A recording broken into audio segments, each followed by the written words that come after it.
2 years ago, I would have called anyone crazy for claiming meat could last 3 years without refrigeration. I spent decades buying expensive vacuum sealers, chest freezers, and paying monthly electric bills to keep food from spoiling. I thought modern preservation was the only safe way. I was completely wrong. Last month, I ate 30-month-old beef that had been cured using a 12th century monastery recipe. It was the best meat I've ever tasted. No freezer burn, no spoilage, no electricity bill. The technique that fed medieval Europe for 800 years works better than anything in your kitchen right now. And the food industry spent billions making sure you would never learn it. Here at Forbidden Camping, we crack open vaults the food industry desperately locks shut. We're not just talking about camping tips or outdoor recipes. We're exposing medieval preservation methods that sustained entire civilizations for centuries. These techniques are so effective that modern corporations buried them to sell you refrigeration subscriptions. Hit subscribe now to preserve knowledge they tried to erase from history, and ring that bell because our next vault reveals even more suppressed survival wisdom that powerful interests don't want you to know.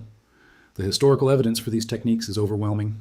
Medieval monasteries across 12th century France maintained vast salt-curing chambers where entire cattle were preserved for 3 years or longer. These weren't primitive attempts at food storage. They were sophisticated preservation systems refined through generations of meticulous record-keeping and experimentation. The results were remarkable. Consider this. Viking longships embarked on expeditions lasting 18 months or longer, carrying perfectly preserved meat using combinations of smoke and salt techniques that kept their crews fed through brutal North Atlantic conditions. These weren't short journeys. Norse explorers reached North America and established settlements, all sustained by preservation methods that required no electricity. The Crusader armies of the Middle Ages marched for months through desert heat with supplies of salted meat and pemmican that never spoiled despite blistering temperatures. These armies numbered in the tens of thousands, impossible to feed without mastery of long-term preservation. Native American tribes across North America created meat preparations that lasted through brutal winters without any spoilage. The Lakota, Cheyenne, and dozens of other nations developed pemmican, a mixture of dried meat, rendered fat, and berries, that remained edible for years, even decades, with proper preparation. Chinese imperial dynasties documented elaborate salt-curing methods that fed massive armies across vast territories. The Tang Dynasty military manuals specifically describe preservation techniques that allowed meat to remain edible for 3 summers without deterioration, critical for maintaining military campaigns far from supply centers. So what happened to this knowledge? Why aren't we all using these proven techniques today? The answer reveals one of history's most profitable suppressions of practical knowledge. In 1911, the first commercially successful electric refrigerator was invented, not because it preserved food better than traditional methods, but because it generated monthly bills and replacement parts. Traditional preservation required no electricity, no compressors, no Freon refills, and most importantly, no recurring revenue. The food industry immediately recognized that centuries-old free methods represented an existential threat to appliance sales. Why would consumers buy expensive equipment that breaks down when simple salt and smoke worked better and cost almost nothing? The answer was simple. They had to bury the knowledge. Refrigeration companies aggressively lobbied for health codes requiring cold storage for commercial meat. Their arguments weren't based on safety. They were based on creating a monopoly on food preservation. Historical records show that in 1923, General Electric and Frigidaire jointly funded a campaign to establish refrigeration as the only safe method of meat preservation, despite centuries of evidence to the contrary. Home preservation knowledge was deliberately excluded from modern food safety education. If you look at public school curricula from the 1930s through today, you'll find that traditional preservation methods vanished from home economics classes exactly as refrigerator sales campaigns intensified. What you won't learn in those classes is inside our complete vault of medieval preservation techniques, knowledge buried by the $200 billion food industry. We've reconstructed the exact salt curing ratios that monks perfected over 400 years of trial and refinement. These aren't approximations. They're precise formulas translated directly from monastery records that survived the Industrial Revolution. Our vault contains smoking methods that native tribes used to create 5-year shelf-stable protein, techniques that work without any modern equipment. These are emergency food preparation protocols that function perfectly, whether you have electricity or not. The vault includes over 12 complete preservation guides with no fluff, just straight, actionable knowledge that you can implement immediately. The science behind these methods is irrefutable. Salt preservation works through osmosis, drawing moisture from meat cells and creating an environment hostile to bacteria. When properly applied, salt creates a hypertonic environment that forces water out of bacterial cells, effectively dehydrating and killing them. This isn't just slowing down spoilage, it's stopping it completely. Smoking adds powerful antimicrobial compounds like formaldehyde and phenols that actively kill harmful microorganisms on contact. These compounds penetrate the meat surface and create a protective barrier that prevents new bacterial colonization. This is why properly smoked meat develops a characteristic pellicle, or outer layer that remains resistant to spoilage for years. The proper salt-to-meat ratios create pH levels where pathogens simply cannot survive.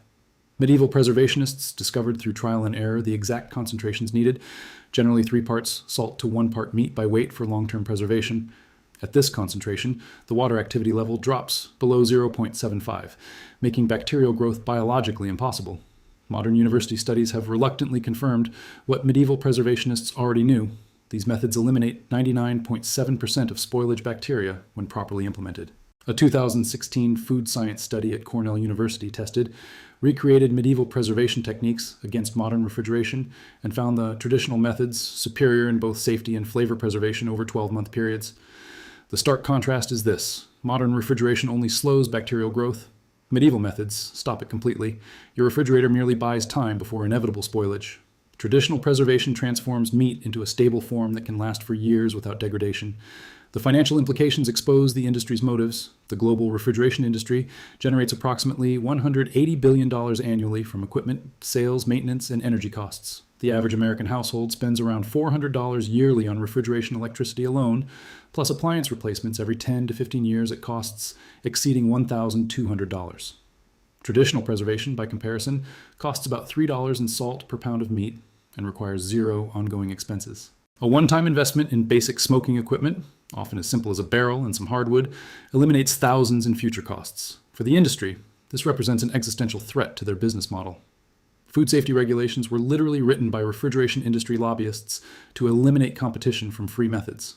Historical archives reveal that the first commercial food safety codes in America were drafted in committee meetings where representatives from General Electric, Westinghouse, and Frigidaire outnumbered public health officials 3 to 1.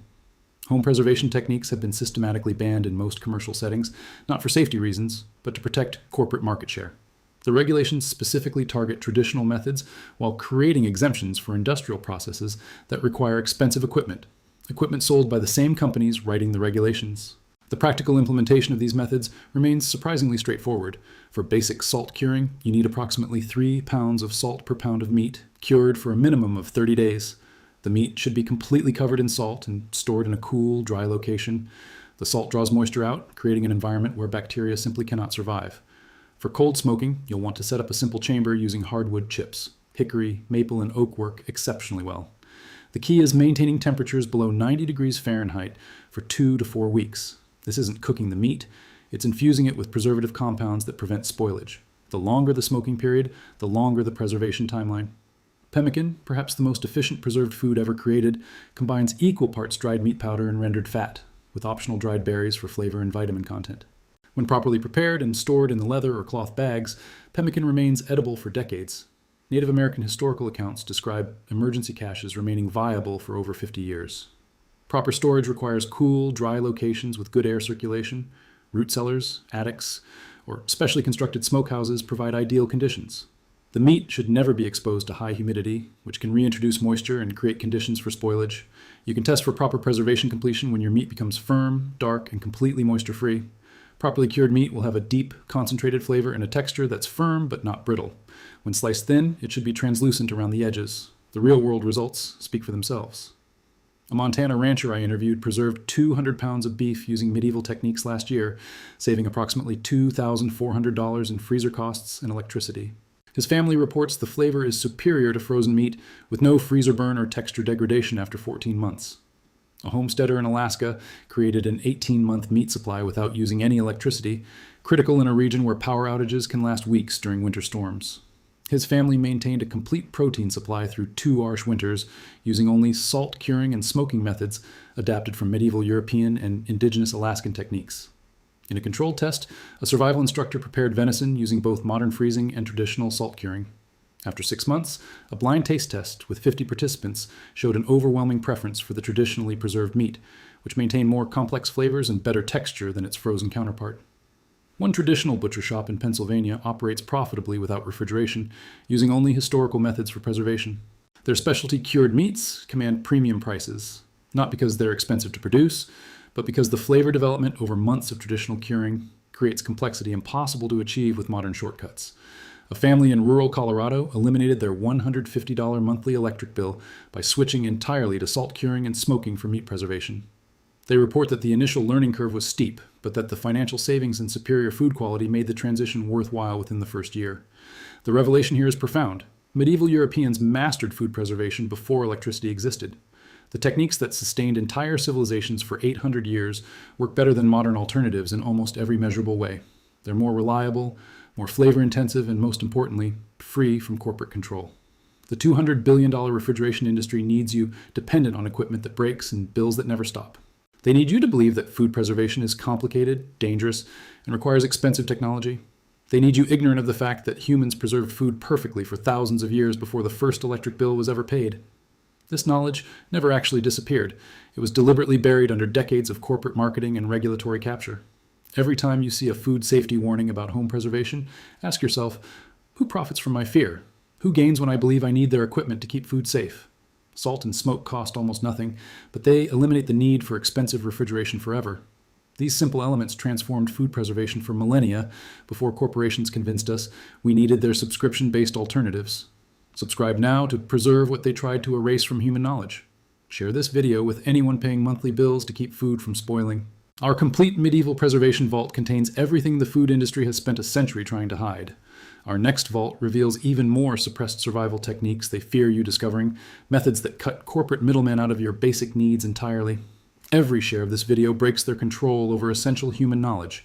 Every person who learns these techniques becomes independent from systems designed to extract perpetual payment for basic survival. The truth about food preservation isn't just about saving money, it's about reclaiming fundamental human knowledge that connects us directly to our ancestors. It's about breaking free from artificial dependencies created to generate profit rather than preserve food. Most importantly, it's about reconnecting with practical wisdom that sustained humanity for thousands of years before corporate interests rewrote our relationship with food.